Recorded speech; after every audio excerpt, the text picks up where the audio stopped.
Taryn, welcome to the show. Thanks for joining us. Thanks for having me. You just want to start by telling us a little bit about your early days as an entrepreneur and in business.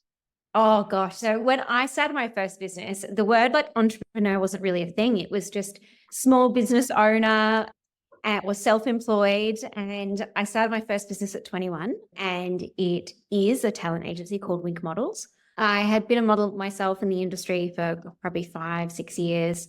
And I just saw so many inefficiencies and inequalities, ways that things could be done better. Blissful naivety of youth, you think that you can do it all. So I thought, right, I'm going to start my own agency. I'm going to pay everyone on time because in general, it took about 90 days for models to get paid from the date of doing a job. And I'm going to treat everyone with decency and respect. I'm going to remove all of the things that in the industry that I thought were not so nice and this sort of rule by fear attitude. And so I started my first business and we launched with about 30 models and we now have about, nearly 600 Australia-wide offices in Sydney, Melbourne and Brisbane. Did you envisage the business being the size it is now when you first started? No, not at all. It was really supposed to be a small boutique agency. The name Wink actually comes from, I wanted it to be like the wink of acknowledgement, like an insider referral. So no, it was never the goal to sort of expand it to be as big as it is today. It's certainly been a wild ride along the way. Well, I'm really interested in what it's like as a 21-year-old disrupting the industry, right? You're looking at things that you don't like about it, you're trying to fix. Yeah. What was that like? And also how brave that was to say that, like you say, maybe naive, but that's sometimes the best part of it, right? You might not have tried it otherwise. So tell us about that. Yeah, I think my parents will tell you I'm probably just a bit stubborn. And I thought, right, this could be better. I can do this. It should just be, I think I probably didn't know all the things I didn't know. And that was probably why it was more palatable to start. I think starting my second and third businesses, you know how hard it is, you know the struggle, you know what the journey is going to look like. And so I think it's sort of far more intimidating. So look, there were certain things that were really challenging, I guess, being younger. Definitely hid behind email. I didn't want to go to face-to-face meetings and have people realize how young I was. I had to learn really quickly about things like managing cash flow and staffing and building a team and building a culture and all of those things, which I had no experience in. It was certainly a baptism of fire, like getting in there, getting into the deep end and just having to make it work. What age were you or how far into the business was it when you sort of felt like you could step out from behind email and be like, I'm the owner of this agency, this is who we are? Was it relatively early on or was it to take time? Oh, it was probably maybe 2 or 3 years of getting really good runs under our belt, like securing some really big campaigns at Nokia back in the day when Nokia flip phones were the thing, and some pretty big campaigns, and built a really good reputation in market. We had some really great talent. And so I think once I started to feel more comfortable that, yes, we were delivering excellent results, our models were really happy, they were referring clients to us as well. So I sort of probably then felt more comfortable and that I would be less judged for being so young. But look, I think that insecurity was still there probably until I was maybe in my late 20s, early 30s, just that. And there is this preconceived idea that youth comes with inexperience, but I'd actually been in the industry for sort of nearly for a decade by the time I started Wink. So, and who are the people that you're worried about from that perspective? Is it the models or is it the companies, or when you're in those early days? What? Really, more so, producers and the companies. Right, Most of our models I had really great relationships with and very close. One of the goals of Wink was to be an extended family. Models are really going in those early years, late teens, early 20s, they're going through the biggest transitions in their life, maybe moving out for the first time, maybe graduating their uni degree, probably going through their first big breakup. All of those things are really fundamental sort of moments in their life. And I wanted to be, extended family for them through that. But with our clients, obviously, some of our clients were really big corporate names. These were big spend TVCs and print ads. And I can understand, being in that brand marketer's position of being, really nervous. Like, can I trust this relatively new agency with my $50,000, $100,000 brief? Got uncertainties about how that's going to come to life. So yeah, definitely more on the sort of the brand, the purchaser side. And how did you get those clients at the start? Well, I'd worked in the industry a long time myself, so I built up a really good little black book of clients. So Probably I didn't realize it at the time, but I was a really good networker. I would always follow up after I did a modeling job and thank people, send them an email, touch base, connect on LinkedIn, and just really tried to keep those, even though I had an agent and I was being booked through my agent, I would always just build really good rapport on set, build good relationships and try and help them out. They were like, hey, do you know a male model that could do this campaign? Or do you know a great makeup artist? So I just had built a really strong network and relationships, and that really helped when I launched the agency. And what year did you start Wink Models? Gosh, I think it's 2006. Yeah. And you still run that business today, right? I don't run it. I have an amazing team. I still own the business. You still own the business, yeah. I still own the business, but I don't work in it day to day. I have an amazing team that make all the magic happen. And I always joke that things only come to me when someone's really, really broken something now. So right. Okay. Well, that's not a bad place to be, I guess. Over the years of building that business, obviously it hasn't all been smooth sailing. Everyone has their ups and downs. Are there a couple of moments throughout that journey that really were particularly difficult? Oh, definitely. Like, look, I think when I made the decision to go and launch my second business, The Right Fit, and exit the day-to-day involvement that I had in Gifted, that was really challenging for the team and for me personally. Like, I was so deeply involved in the business and I had such strong relationships with both our clients and our talent. I was really concerned that the business was going to fall over. And whilst I'd done everything I thought I could in terms of building systems and processes, I built an end-to-end onboarding, calendar management, payroll integration, custom software to, try and remove the key man dependencies. I was obviously incredibly nervous that, things are going to fall over. And like any small businesses, as much as, you try to make these scalable systems, there is always going to be that attachment to a founder. And my team were obviously very attached to having me there and the buck inherently stopping with me at the end of the day. So that was a really challenging time. And when I exited that business from a sort of day-to-day perspective, I already had The Right Fit, my second business, up and running. We'd just raised capital. So I didn't really have any time to be much help. It was sort of, I had a good GM. I was like, bye, see you later. Don't call me. I've got a whole nother, high growth tech startup that's just raised venture capital that I got to go and deal with. So it was a really tumultuous time. Ultimately, did that help or hinder the business when you had to walk away from it? So obviously there's multiple businesses that you had. I want to sort of get to each of those, I guess. But having something else that you're going into and having to step away, does that force you to do things that you might have taken longer to do otherwise that Absolutely generate benefits in the long term? Absolutely. I think firstly, it forced my hand into applying really clear systems and processes and structure, which I don't think is naturally like my default mechanism. And I think there's a big part of it that's ego, right? Like you think that this business won't exist without me and clients need me and I'm the only person that can answer that. And oh gosh, what's going to happen? But actually, within, 2 weeks, your inbox goes from getting 150 emails a day to getting 30 to getting 10. And you realize, actually, my team are fine. And actually, this will be fine without me. So I think if it hadn't been for that forcing mechanism of having another business that I had to go to, I probably never would have really extricated myself from Wink. Having gone through that process with Wink, does that make you build the other businesses differently? I think that business taught me a lot of things about trying to remove key man dependency, definitely, but also trying to really figure out what I'm good at, where my time is best spent, what I enjoy, and what I can empower others to do. So I think that having to go through that process and find how, for a period of time, how I could run those two concurrently and split my time across both, and then how I could extricate myself from one into the other, and what the skill set gap was going to look like when I was gone, really, I think, forced me to be quite honest with myself about what were the skills that I add in a business and that I wanted to add in my future ventures, and what were the ones that could be backfilled by someone else who's either more affordable than me or more experienced in that particular area than me. And it helped me, I think, build better teams moving forward. You spoke about identifying the things that you're good at, the things that you enjoy. Firstly, what are you good at in the business? What are your biggest strengths?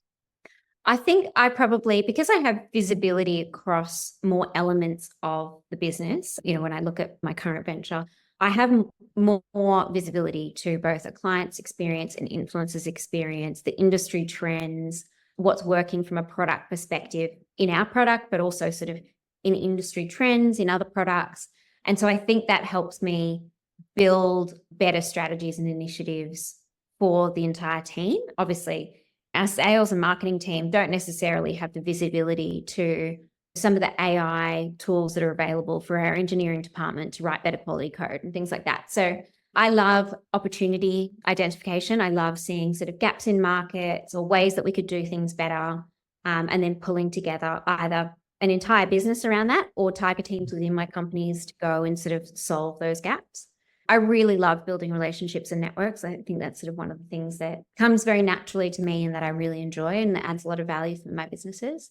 And then I think probably recognizing the things that I don't enjoy. I'm not an operational person. I don't enjoy being an operational CEO.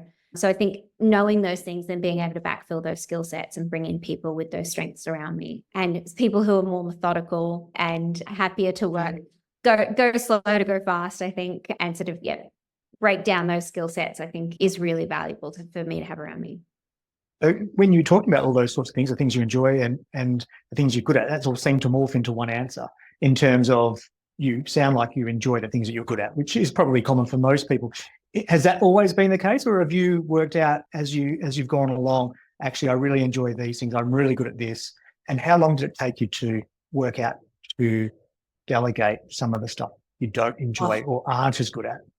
It took me so long. And there's still so many things in the business. And I think probably any business owner or maybe even any employee would say there's things that they're really good at and are very easy for them to do. And so it's very easy to keep doing those things and not to stretch yourself and grow outside of those things, because like I'm really, really busy dealing with day-to-day business admin. And it's so easy as a business owner to get caught up in doing that. You're like, oh, I've got more emails to send, or I've got whatever it might be.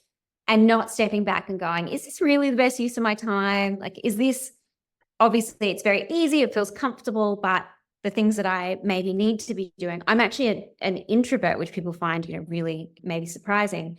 So for me, going, okay, I have to go out and do a big sales push, or I have to go in, do a speaking engagement or host an event or whatever it might be. Those things are a sort of bit of a stretch outside of maybe where I would naturally feel most comfortable, but it's where my time and skills are best spent. So it's trying to find that balance of not making your whole week uncomfortable and getting that balance of, okay, here's where I can add the most impact for the business. And here's some of the things that I enjoy and I'm going to keep doing because I'm the founder, I'm the CEO, and I get to decide that I'm going to do those things even if they're maybe not the highest value. And then here's the things maybe I like doing, but they're just absolutely really low value things that shouldn't be on my desk and I have to delegate to others. But I'd still find it really hard to delegate.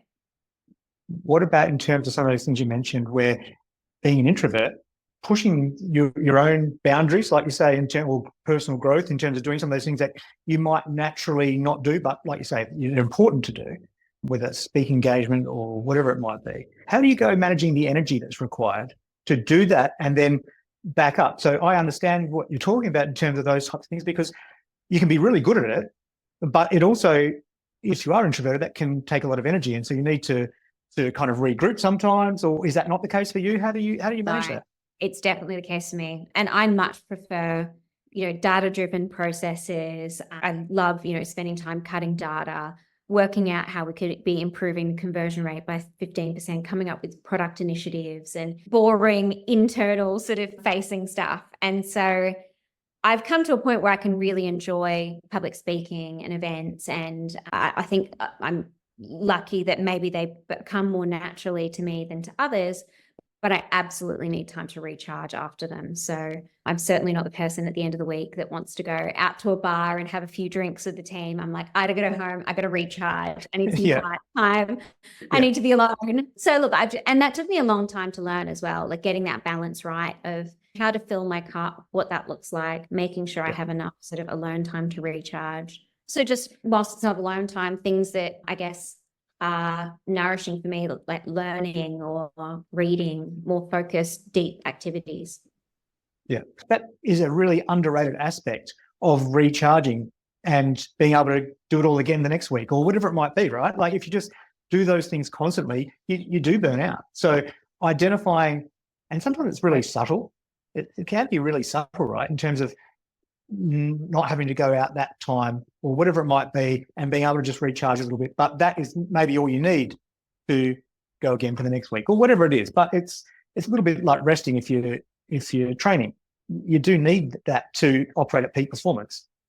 Absolutely. Absolutely. And I think so many people probably haven't figured out, and it's not always a clear cut case of like, you're an introvert, you're an extrovert, but I think I'm a big fan of the Myers-Briggs test. I know there's polarizing opinions on that, but I think that was really helpful for me in understanding, how do I naturally show up in the world, and where are things in my commercial life that are going to have to be a stretch of some of those key things for me. So it really helped me, I think, just understand maybe my natural programming, how I was inclined to be in the world, and if I was going to take these things on and do these other things that were maybe, not naturally things that would fall within that, how was I going to provide myself the support to do that? So, part of that is allowing myself time to recharge.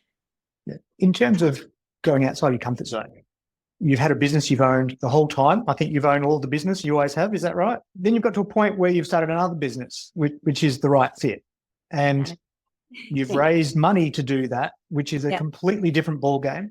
Take us through that process in terms of, I guess, coming up with the idea of what it was, but also the part of raising money and all that comes with that. Yeah. So I built this bigger than Ben-Hur internal system for Wink. It was back in the day when building an app was cool, and we were doing everything by spreadsheets, calling the models, you've got a shift tomorrow, I'll email you the details, or texting, are you available for casting this afternoon at 3:00? And it was all manual, and the opportunity for human error was huge. And if a booker left the company, we lost all of that information. It was all stored in their heads. And same with the models, it was all very unstructured, people sending invoices. And I was like, there's got to be a better way to do this. I'm going to build a tech platform where we can check their availabilities, we can schedule them into shifts, we can manage the details of that booking, we can bill the client correctly, we can pay the models correctly, and it will be this automated system. And so I went out and scoped of building this with a few agencies, and I'd never built a tech product before. I didn't know how to do it. So I was like, great. And then I want to add this, and I want to be able to filter by what sort of driving license they have and whether or not they have a passport and all sorts of, I just added so many features and functionality. Yeah. Cards, anything that you could possibly think of, I added. And it ended up being this huge project, so expensive. But I actually, whilst it was really painful, I actually loved learning how you go about it, and like the process of designing wireframes and screens and front end and back end developers and what they do. And I got to the end of the build, and it was just around the time that sort of Freelancer was launching, Airtasker were coming onto the scene. And I was like, God, what I should have done is built this to be a marketplace where instead of a client emailing us putting all the details in the system and sending it out to our models, I could have built a global platform that had models and actors and photographers and makeup artists and stylists, and clients could just use it directly and bypass the middleman.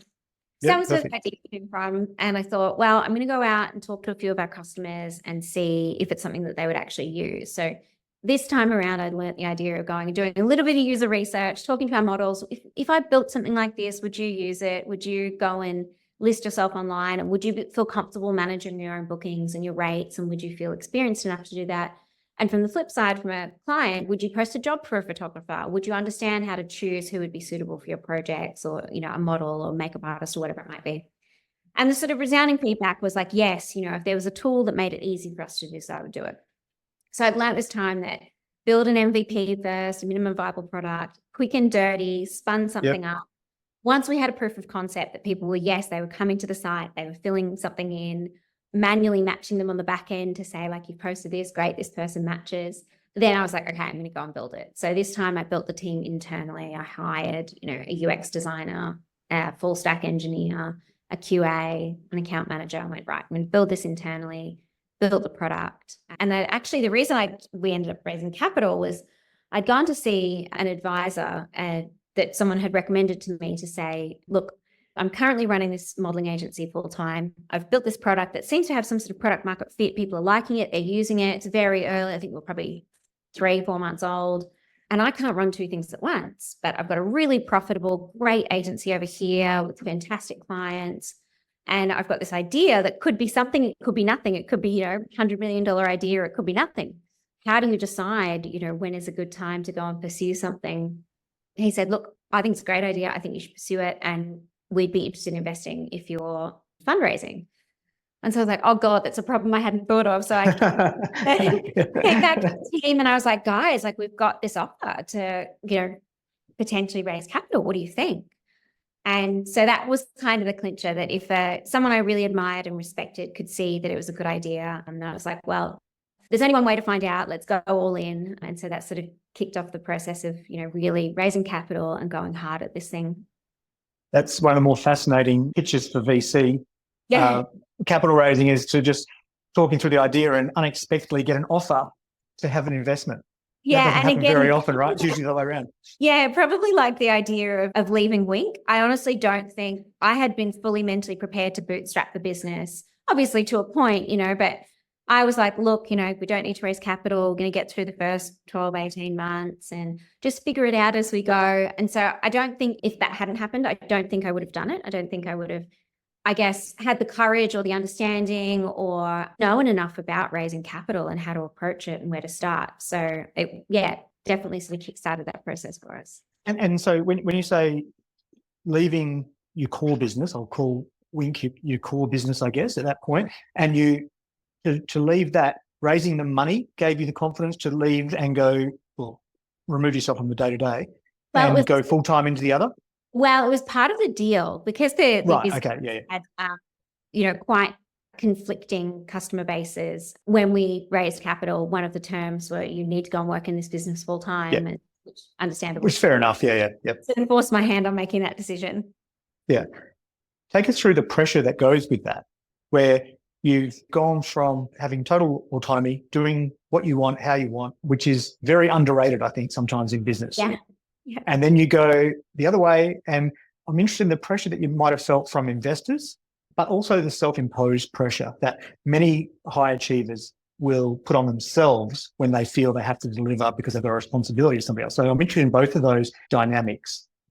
I really couldn't have predicted how much additional pressure it was going to put on me, both personally and the company, because there's so many things.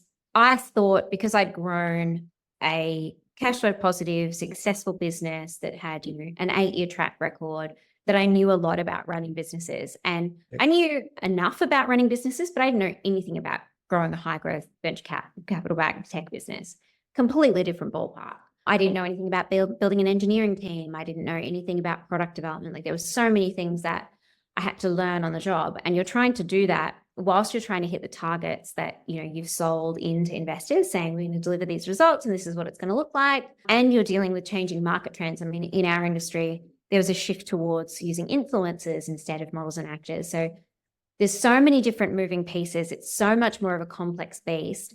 And then I think most good founders and entrepreneurs really feel deeply responsible to delivering ROI for their investors and their shareholders and wanting to do the right thing. And sometimes those things can't all come together. It's sometimes what's best for your team, for example, is not necessarily what's going to be best for shareholders, is not necessarily going to be, you might want to hire 2 more people because, your team is so stretched, they're so at capacity, that they're going to burn out. Long term, that's going to be better for investors if I bring in people and, key staff members don't leave, but it's going to reduce our runway. And it means that we're going to have to go out and raise sooner. And it means that those people are going to be diluted, and that's not great for shareholders. So it's getting this constant balance right, which you don't have to do when, as you said, when it's your own business and you don't have shareholders. It's completely up to you to make those decisions rightly or wrongly. And the onus completely falls on your shoulders. Whereas this is committed to delivering an outcome for people. I took that very, very seriously. I wanted to do a really good job, and investors add a lens of experience that can be incredibly helpful. And it certainly was for us, it opened so many doors, really helped me in, so many tangible ways in the business. But it can also be a massive distraction when you've got someone who, well, one, you've all of a sudden got a super formal board, you're showing up every month with your board report that's taken you 2.5 days to pull together, which is time you could have spent growing the business. But also for someone to, have a flippant comment about, I don't know, why is your conversion rate changed on this metric by 3%? And you go, oh my God, I've got to solve that. So you spend the next month running off in that direction, and they go, oh, you forgot that I even pointed that out. Oh no, it was just a passing comment. You're like, oh God, and that was partly, I was, still very young, and I was learning how to run a board, how to get the most out of them, and how to build an effective dynamic. So I think it definitely has pros and cons. It allowed us to build a product much more quickly. It allowed us to really shore up, in a marketplace, it's really a winner takes most. So it really shored us up against the competition and to make sure that we could build something fantastic. But obviously, yes, it comes with the downsides of some of those distractions and the pressure and the anxiety that it puts on you. And that's the point, right? Is getting the capital raised to accelerate the growth, to scale up quicker, to get that result. And you've also got, in some ways, VC investors will have a time frame that they're working to get an exit, typically. And when you've been in business where you can operate for decades and take the long view, it is quite a different environment to operate in, where you're suddenly on board with a shorter time frame. You make different decisions for different reasons. And that might be, in some regards, to the expense of a multi-decade view or a decade type long view. So I can appreciate that is a conflict to work through, that it is, well, very difficult to navigate. Yeah. And it's so many things that are outside of your control, as you're sort of saying, and most founders, I think, don't understand that when they're raising their first round of capital, that yes, this fund needs to close in 6 years or 4 years. And so they need an exit event. There needs to be a liquidation event within that period. So, there's certain things that I was very lucky. I had an amazing mentor through the process who really helped me, like down to tangibly explaining things in term sheets and why I should really push for liquidation preference on certain things. So having that was invaluable, because I look at what I probably would have accepted just purely from, I think, going into those negotiations and conversations with the best of intent and thinking, well, no one's going to want to do anything wrong by each other here. But actually, it's really thinking about the worst case scenario. What happens if, have an accident and you can't work anymore? What does that mean for your vesting, or, all of those things? There's a whole heap of different things that you have to understand in the fine print that you can easily go into, not understanding not just venture capital, but also in terms of the potential exit or whatever it might be, where there's all these clauses that don't even really come into it until something happens. Yeah. Then once something happens, all these different things are invoked, and it can be a nightmare potentially if you don't understand it. And most people probably going into it, especially for the first time, don't understand it. And the VCs, and there's good and bad, and I think you had Airtree, a very well-regarded group, one of the best in Australia. I've had a couple of guys there on the podcast in the past. It's a great firm. But so that probably makes it easier. But by the same token, it's a different world, right? Absolutely. And if you don't come from a background of, having M&A experience or being a lawyer, there's so many things. You're trying to run your business, you're trying to close a round, you're trying to continue to show that growth that you need to have, through a 3 month, 4 month, 6 month fundraising process. You can't have business going backwards. So, you're doing everything you can to achieve that, whilst trying to go, how many of these terms do I want to negotiate on, and how hard do I want to push, and what's the risk for losing that investor? So Taryn, you raised money what year for that business, roughly? We raised 2 rounds of capital. Well, it would, let's say 7 years ago, maybe 7 years ago and 5 years ago, something like that. And then I got business positive just before COVID. Yeah. And you've since exited that business? I have, yes. Yeah. And having successfully exited the business, if you reflect back, would you do that again? Would you go through that process of raising money again, or would you have done it differently? I would definitely raise money with strategic investors again. We had so many investors on the cap table that added so much value and who were really fantastic. And then others who were just capital, which is also fine. So I probably would have waited until we had slightly more experience. So purely so that we had time. I always say we ended up trying to run before we'd learned to walk, giving us some time to figure out exactly some of the levers and KPIs and how we would deploy that capital effectively, and having a really sort of clear mandate how it was going to be used, as opposed to going, we know we need to raise capital. We know we've got all of these things that we need to build. We sort of didn't have, and there's no silver bullet, right? So it's not like, we're going to raise this much money, put it into the Facebook machine and get 5 times that back in customers. Yeah. But I think probably just buying ourselves a little bit more time before we'd raise would have been a good idea. So look, I think I would. We'd probably raise at some point for HashtagGifted, my new venture. But, there's also a beautiful period that we're in now where it's sort of Bootstrap, and it's actually, cash flow positive, and, that can buy us the opportunity to be masters of our own destiny and decide when we raise and what that looks like. Yeah, I'm really interested in that next phase of the business journey. But before we get to that, what was the biggest lesson that you would take away from the right fit and that whole journey through raising capital to exit? What was if there's any single biggest takeaway or lesson? I think it's all about people around you. I think having great mentors, great investors, great team. I mean, it's so easy to say that, but makes it a fundamentally different journey. It's very, very hard being an entrepreneur. It's very hard building something out of nothing and building something that disrupts an industry or completely changes how people work. And that's super lonely a lot of the time and super isolating and super stressful. And it comes at the opportunity cost of everything else in your life.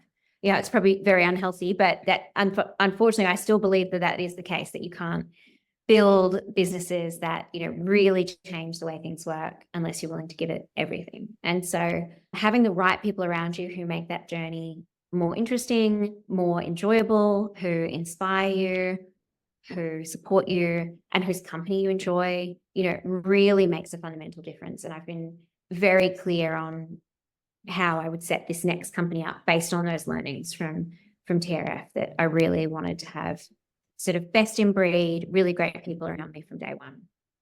Can I ask you about mentors, or could you tell us who some of the mentors you've had over the time have been within the different businesses, or is it the same sort of people the whole way through? Or? Yeah, I know. I've had a bunch of different people over the years, and one I always joke had come from a cold LinkedIn outreach. I'm a bit of a LinkedIn stalker, so I reached out to someone on LinkedIn who was a CTO and CIO, had been in both roles at a very, very large Australian organization. And for some reason, I had decided he was the right person to ask about. I narrowed it down to 3 different payment gateways.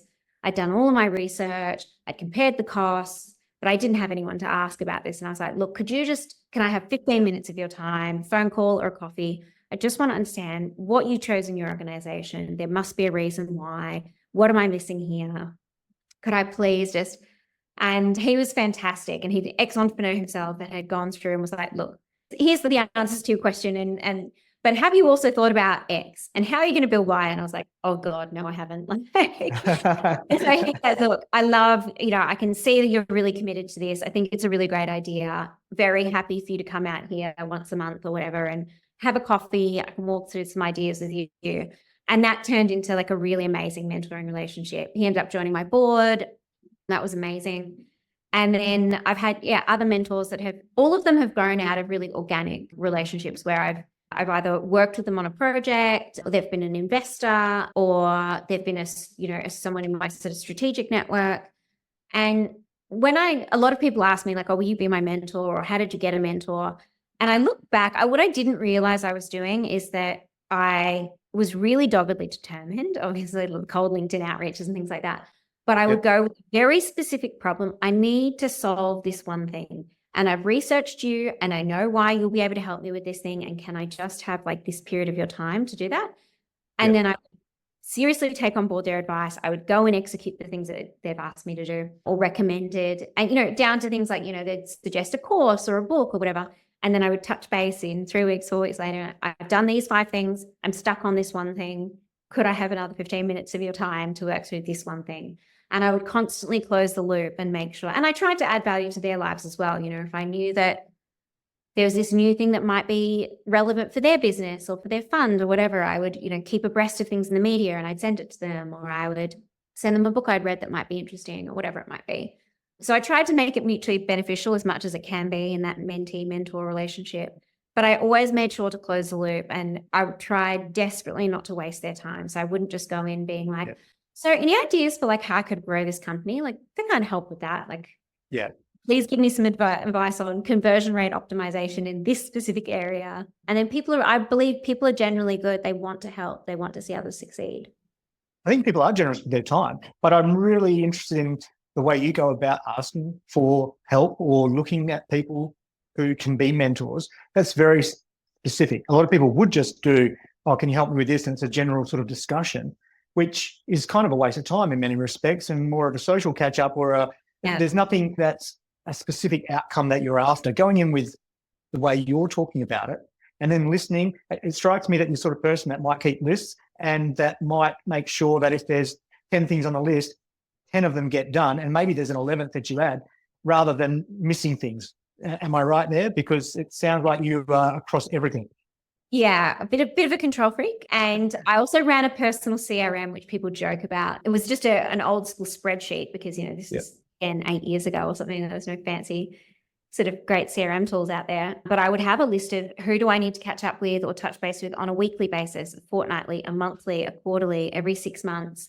And I would make sure that I was, following up and touching base and keeping abreast of what was going on for them. If there was a way in my business that I could utilize their skill set or a potential partnership or whatever it might be, I was, really dogmatic in making sure that I think networking is so important for an entrepreneur. How much of your success do you put down to that part of it, being extremely thorough, attention to detail? Like that obviously matters. That matters to me a lot. And I can see that that's obviously something that is really important to you. But I see that more and more people don't have that same value or emphasis on those things, and little things get missed. To me, the attention to detail is what differentiates.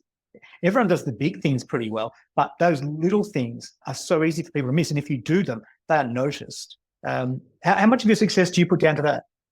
Yeah, a lot. I very much agree with you that need to deliver over 110%, I think was always really important for me, and making sure things didn't get missed and caring, probably to a fault in some instances about like how our marketing collateral went out or, where I could sometimes be a blocker, I think. But I think being able to go from, I always used to say, from like 3 feet to 30,000 feet is really hard. And being down in details and going, this is really important. You can't miss this. I need to make sure this happens.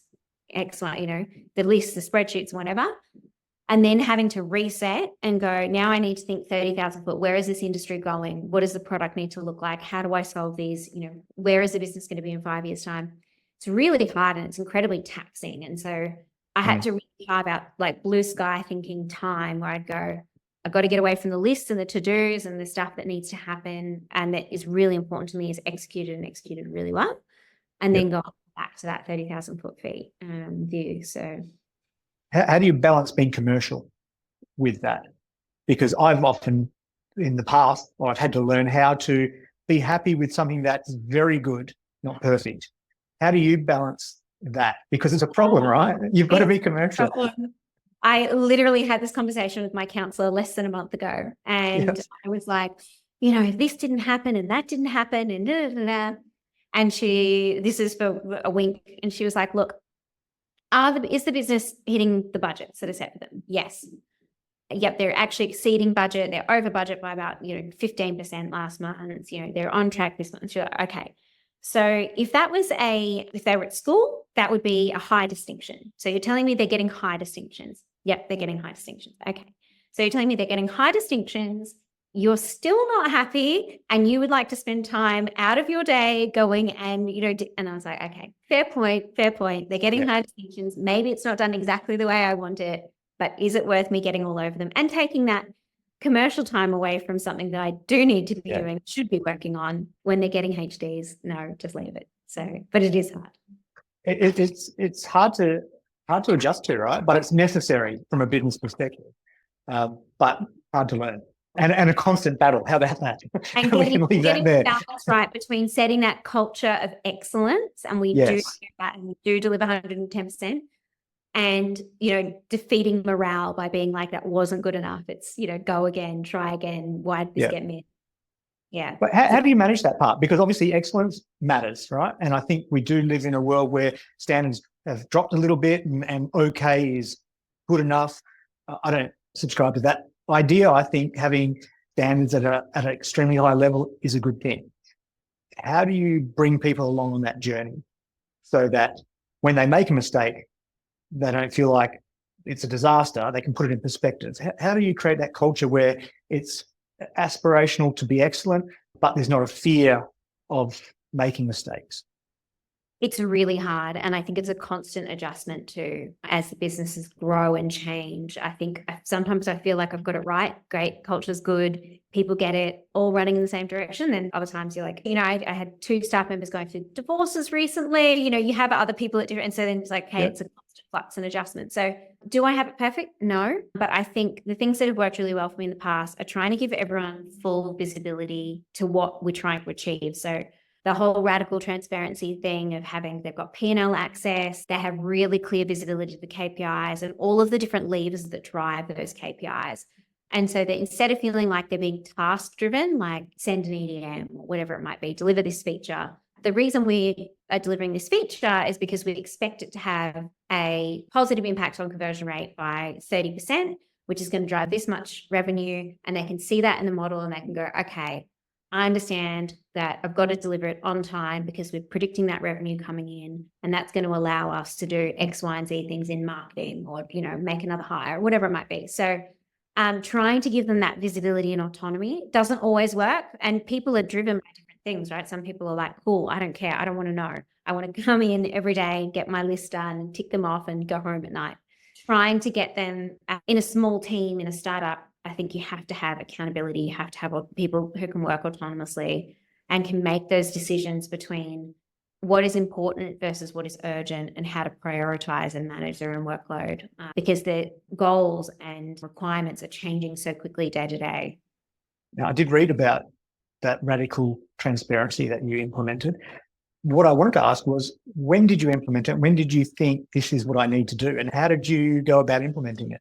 It actually came from just having so many of these conversations with the team where I was the only one who had all the information. I knew that we were burning, $150,000 a month, which was coming out of my pocket. And I would be like, deliver me the feature, or why didn't this EDM go out or whatever? And they're like, oh, I got busy or I'm going tomorrow. And so I was like, look, here's what's happening. Here's where we are. We've got 9 months runway to seek to prove this thing out. Yeah. You guys either need to understand that and work with me here. And we figure out a process and a plan that gives you ownership of your parts of the business, or the business is not going to get there. And it was super scary because I thought you got two options. At Wink, it's like I was terrified that people were going to be like, oh, but the business makes this much money. I want a pay rise. I want more money. Yeah. Or in the right fit, it was a case of like, oh my God, we've only got 9 months runway. I need to go look for a job. Like, look for a job, right? Yeah, it can backfire, right? And so neither of those are like seemed particularly appetizing. And then you go, okay, well, my team at Wink are really smart. I believe people are inherently good. I knew that they understand businesses need to make money. And when I went through the sort of radical transparency process with them, I was like, look, the business needs to make this much profit. And so if you want more salary, absolutely, we just need to increase the top line. So as long as that doesn't change, how we get there is great. I'm totally happy to give you more money. On this side, it was really making sure that they were bought into what we were doing, how we were growing, what the goal was, what the vision was, and that I had inherent belief that we were going to be able to deliver it, so that they were comfortable to come on that journey with me and that getting regular updates. And in both cases, it worked really well. In both businesses, it increased that buy-in. In the Right Fit staff had equity as well, so that always helps. And that they really felt, I think, more of a sense of responsibility to driving the business and what they could do to contribute to the business's success. So it's scary, but in my experience, it has worked.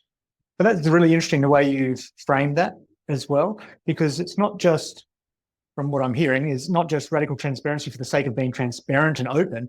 It's to get ownership so that people can be accountable, but it's also the way you've positioned it to everybody, by the sounds of it, in terms of it's not just here it is and this will make us all work better.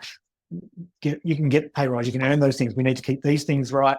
And then you're setting expectations as well. And then everyone's more motivated because they understand the context. Yeah. And how it applies.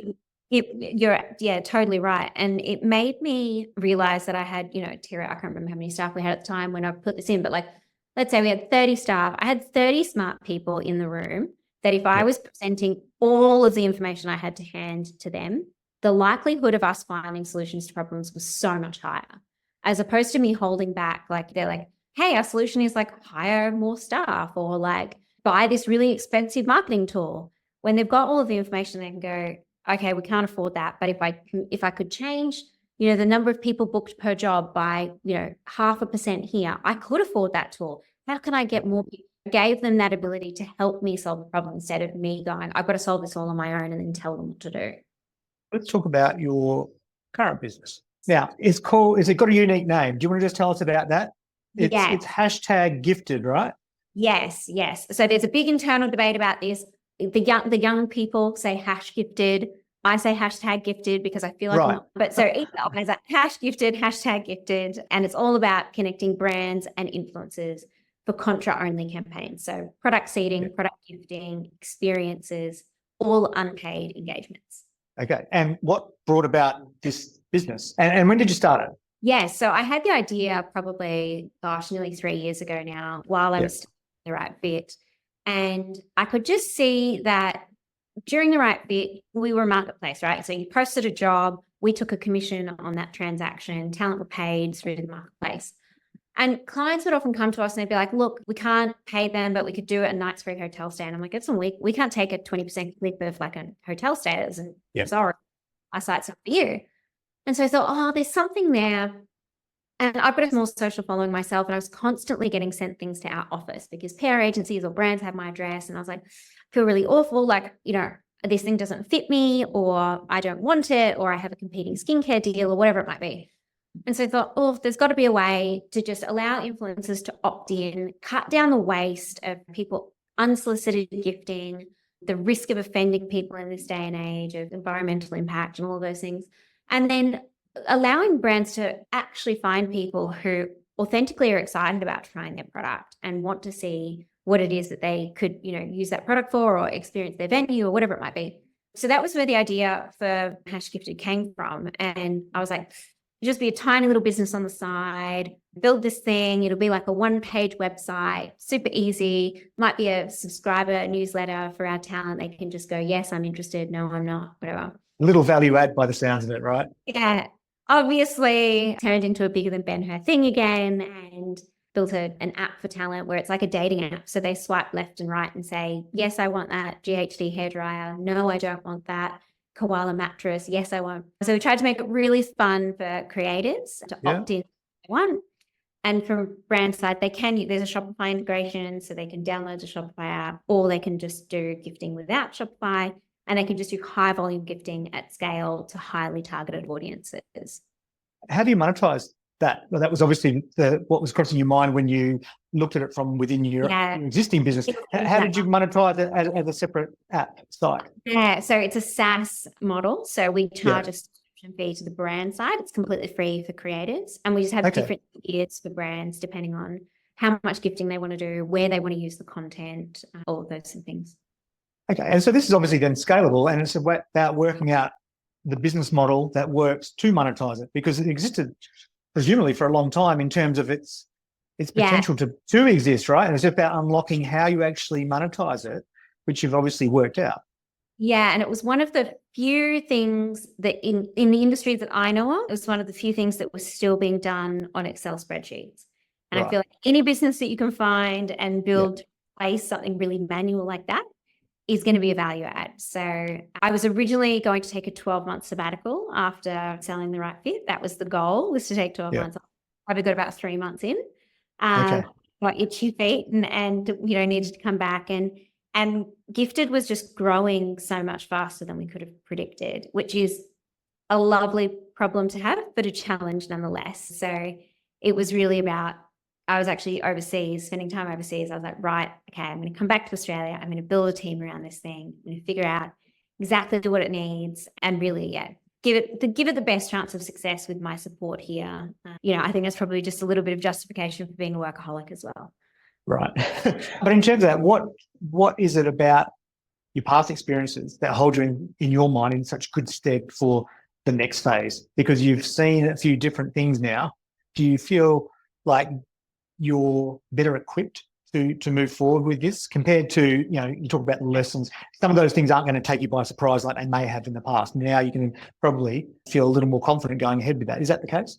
Yeah. And I had a really clear idea for this business of what I needed the unit economics to be for it to be interesting to me. I was very clear that I only wanted to do a SaaS business. I didn't want to do another marketplace.